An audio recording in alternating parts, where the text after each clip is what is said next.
Hey guys, 170 out here. Hope you are all doing well. Firstly, apologies for the somewhat lengthy gap between me recording videos. For those who might not be aware, I was made redundant a couple of months ago, and then a couple of weeks after that, I got served notice on my bungalow that the landlady wants it back. So I've spent a lot of time trying to find a job, trying to find somewhere to live. That's taken its toll on my mental health a lot. And also we're coming up to a time when it is actually quite rough anyway. But that video is not about that. I just wanted to apologize for the lengthy delay, and a video detailing all of that's going to be coming. What I want to talk about today, though, is Microsoft and Bethesda and whether these games are going to be coming to PlayStation. Pretty much since Microsoft announced that they'd acquired ZeniMax Media, a lot of talk has been around whether their games are going to continue to be multi-platform going forwards. In particular, a discussion around whether they're going to be coming to PlayStation at all. Now, this discussion has intensified somewhat over the last few days, following comments by Phil Spencer in an interview with Kotaku. He was asked by the interviewer about this, and his statement has created a lot of buzz, as you can imagine what it was said. His answer to this question was this, and I'm going to quote it in full. This deal was not done to take games away from another player base like that. Nowhere in the documentation that we put together was, how do we keep other players from playing these games? We want more people to be able to play games, not fewer people to be able to go play games. But I'll also say in the model, and I'm just answering directly the question that you had, when I think about where people are going to be playing and the number of devices that we had, and we have xCloud and PC, Game Pass, and our console base, I don't have to go ship those games on any other platform other than the platform that we support in order to kind of make the deal work for us, whatever that means. Now, some sort of jumped on the first bit as if to say, yes, there you go, confirmation, these games are going to be coming to PlayStation. Others jumped on a statement later on, and I'll have to put my hands up and say me included, to say, there you go, proof that they're going to be Xbox exclusives. These are not coming to PlayStation. And I think the rest, everyone else, I think was probably just left none the wiser, because that statement can be taken sort of a number of different ways, really. Now, I've said from day one that outside of the games that have already been announced for other platforms, which Microsoft said they will honor, future games by any of the ZeniMax studios will not be on anything other than Xbox platforms. So Xbox, xCloud, PC via Game Pass. And nothing within that statement has really led me to change my mind on that, really. Now, discussing this on Twitter and other places, as I inevitably do, I had a couple of... I started seeing the same sort of arguments coming back at me to say, no, they will be coming to PlayStation. And I thought, well, you know what, I'm just going to make a video which will address those points and also at the same time sort of reinforce and outline why I think that these future games are not going to be on the PlayStation. So the first one that gets that I've seen is the sort of like almost like a precedent has been set by Microsoft, in particular the way that they've handled Minecraft since they purchased Mojang, sort of the developer, that they will continue to bring out the game on new platforms. And I gotta be honest, this one does hold a little bit of weight, because that is technically true. Even since Minecraft was bought out by Microsoft, it's then since come out on the Switch, and I think Microsoft and Nintendo did this whole sort of cross-play thing, which I think ironically was actually a jab at Sony as well, but that's another point. And also another game that they set in the Minecraft universe, Minecraft Dungeons, is a multi-platform title. So yes, you could look at that and say, there you go, they've done it with Minecraft. They're gonna, it means they're gonna do it with Bethesda games and the other ZeniMax games. No. I think that's about as far as that's about as much weight as that argument's going to be able to hold. I'm not saying that this is a particularly great argument, but I've seen a lot of people say, well, Minecraft is a bit of a special case, and I'm partially inclined to agree. Minecraft is just an absolute juggernaut of a franchise. It goes way beyond gaming at this point, which is probably why Microsoft bought Mojang out. And so that was already set. It's such a massive base that bringing it to like things like the Switch, anything related to Minecraft, putting it on as many platforms as can hold it as possible, that sort of makes a lot of sense. Are any of the ZeniMax Media games in that same league bracket as Minecraft? I think you're going to be hard pushed to argue that they are. Though, to be fair, I think you can probably... The only other franchise that I can think of off the top of my head that's in the same league as that is Fortnite. The other sort of thing that sort of dents this argument a little bit is Ninja Theory. Now, Ninja Theory was a studio that was bought out by Microsoft sort of in the early phase of Microsoft's studio buying spree. They've released many different games, but the one I particularly remember them for, and the one I want to focus on for this video, is a game called Hellblade: Senua's Sacrifice. Now, that game was a multi-platform game. But their sequel, Senua's Saga, is going to be an Xbox ecosystem only. Their previous game that they released relatively recently, Bleeding Edge, again, that's an Xbox ecosystem only. So this is a studio that had history for making multi-platform titles, and their last couple of releases since being bought up by Microsoft have been Xbox only. So I don't think you can look at what Microsoft have done in the past and go, yes, this is what they're going to do in the future. I think there's something in business that says like past performance is not an indicator of future growth or something. I don't know. It's been 20 years since I last took a business studies course. But I do think it all comes back to what Phil said earlier when they first announced the ZeniMax purchase, that it's going to be on a case-by-case basis. And they're going to do what is right for Microsoft commercially and financially. Which brings me on to sort of the second and possibly the most popular argument I'm seeing, that Microsoft will bring their games to PlayStation because it just makes good business sense. Now, it's no secret that, let's be blunt, even as an Xbox fan, in terms of sales, Xbox got trounced by PlayStation. I think the ratio is something like 2-1. There's double amount of PlayStations to Xboxes. So that's a massive...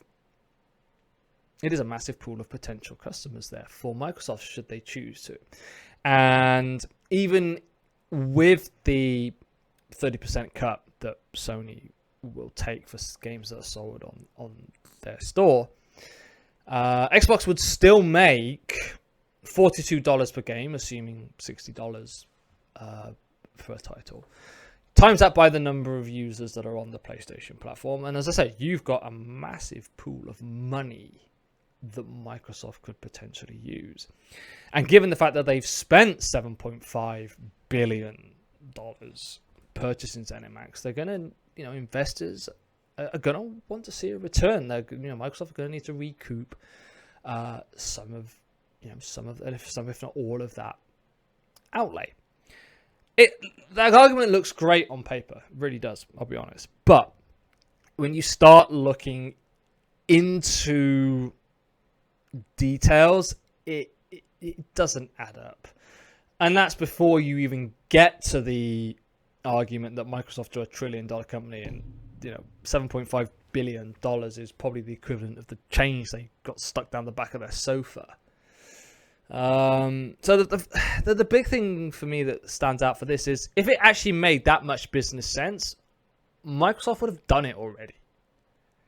The PlayStation 4 and the Xbox One have been out for 7 years now at this point.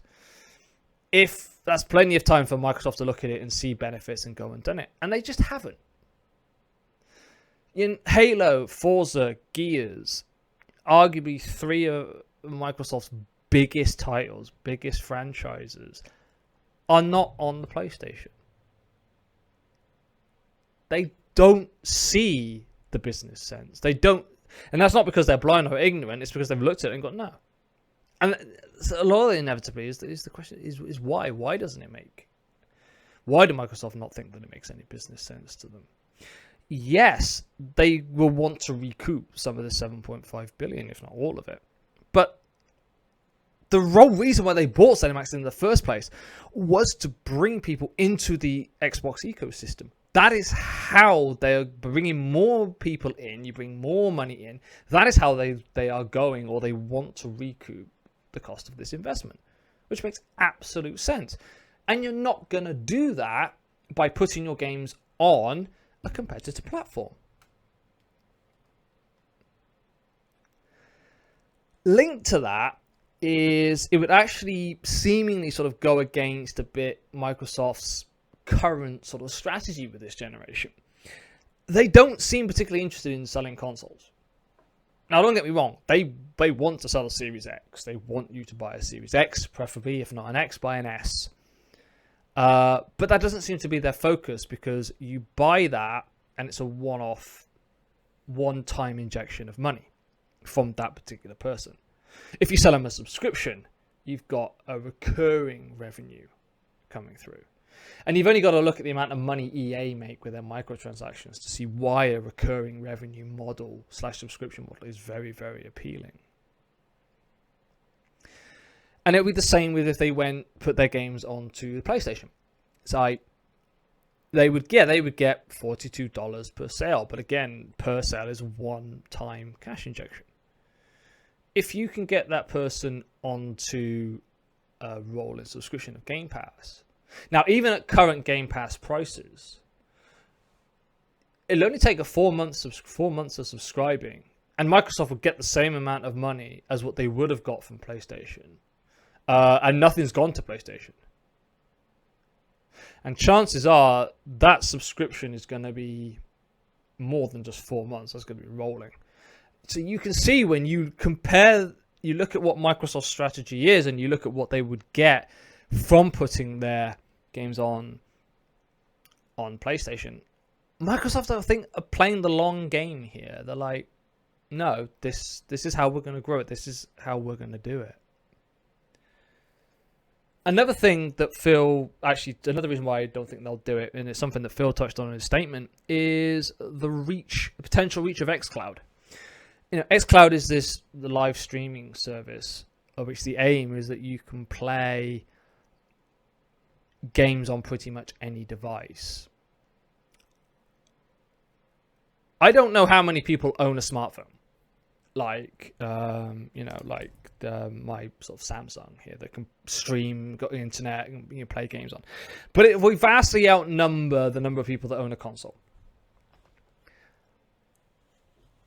Even if you get, even if a number of PlayStations doubles the number of Xboxes, that pales in comparison to the number of people that could potentially come onto the Game Pass subscription service and then go on to xCloud. And again, it's all about the long game. Also on that is, there are absolutely people out there that are going to want to play these Bethesda games, id games, regardless of where, how they're currently regarded, they're still big studios making popular titles that people want to play. So, Microsoft will look at it and go, okay, well, you want to do that, you've got to come to us. But you don't need to pay $500, go for an S. In fact, you don't even have to go for an S. Come onto a Game Pass. Now, there is a scenario here that links in with the consoles where they say, okay, I want to play ZeniMax games, but I want to play them on a console. I will go and buy an S, $250, don't have to put $500 down, get a Game Pass, and I'll play my Bethesda games that I want to. And then they might end up playing more games thanks to, Game Passes. That's how a lot of people are discovering new games. That's how I've discovered quite a few of the games. And the next thing you know, that person is now playing the Xbox more than they play their PlayStation. New multi-platform title comes out, and usually that buyer would go on would buy it for the PlayStation. But now, because they're using their Xbox more, they're like, well, I might as well buy it for my Xbox because I'm using that more. And also, if that person is interested in like annualized franchises like FIFA, Madden, EA Play is now part of Game Pass.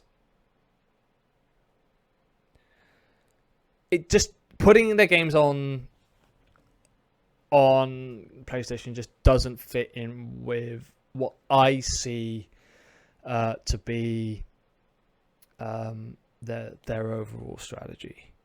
There is one more point I quickly want to make before I come on to what I think is the only way that this will happen. And there's a lot of people saying that Microsoft can't do it and shouldn't do it because these are multi-platform franchises, and it would just be wrong, basically, to turn them into Xbox exclusives. Well, if you're a Sony fan saying that, you haven't got a leg to stand on, because Sony have effectively done that with Spider-Man. Spider-Man was a multi-platform franchise. The games that came out were on multiple platforms.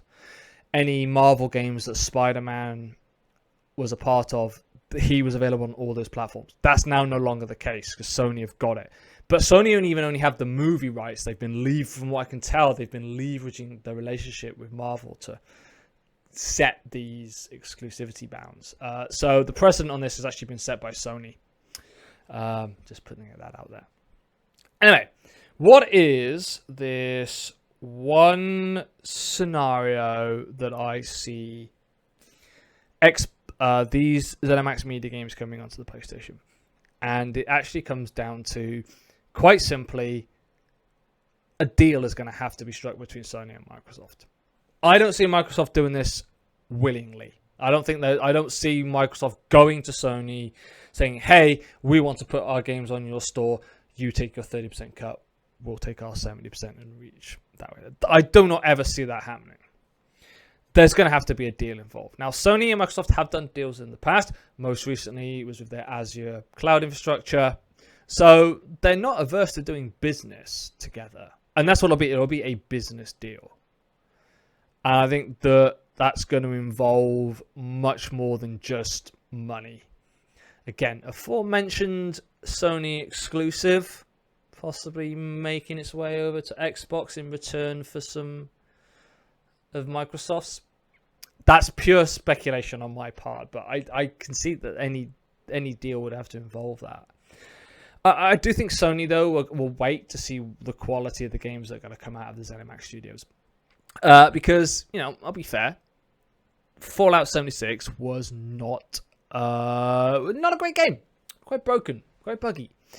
And there's a lot of Sony fans who point towards, who have said, they're not, they get on the decline anyway. We're not really losing out. So yeah, okay, that's fair enough. id, though, are flying high. All right, Rage 2, solid game, wasn't particularly that greatly received. But the last two Doom games the Doom 2016 was lauded as one of the games of the year and just one of the best shooters around. Doom Eternal didn't quite hit that mark, But again, very popular, very well regarded, very well received game. Id are on a high.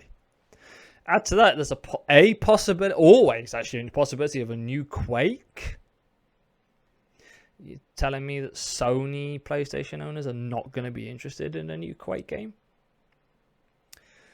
Arcane are on a roll. Prey and Dishonored.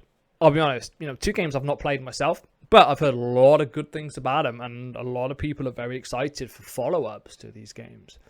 And then you've also got the highly anticipated Deathloop. And I say it's highly anticipated because it's the reason why Sony went out and got a timed exclusive before Microsoft came in and bought everything. Machine Games, I've got Wolfenstein. Again, could argue maybe they're on a bit of a downward curve the last couple of Wolfensteins, but still a very popular franchise. And they've only got to do what id have been able to do with Doom. Turn it around, make a really cracking Wolfenstein game. Their stock is well up. And then you've also got other studios that were bought out, and then this new one, Roundhouse Studios, that was set up. Who knows what they're going to come out with. So I really do think that if there's anything that happens, Sony's going to wait to see what's coming out, and then there's going to have to be some kind of deal. Otherwise, it's just not going to happen for all the reasons I've gone through already, I think. Again, just my own personal opinion. Hope you guys found that useful. Agree, disagree, let me know in the comments. And I'll see you in my next video. Thank you much, everybody, for tuning in. Bye-bye.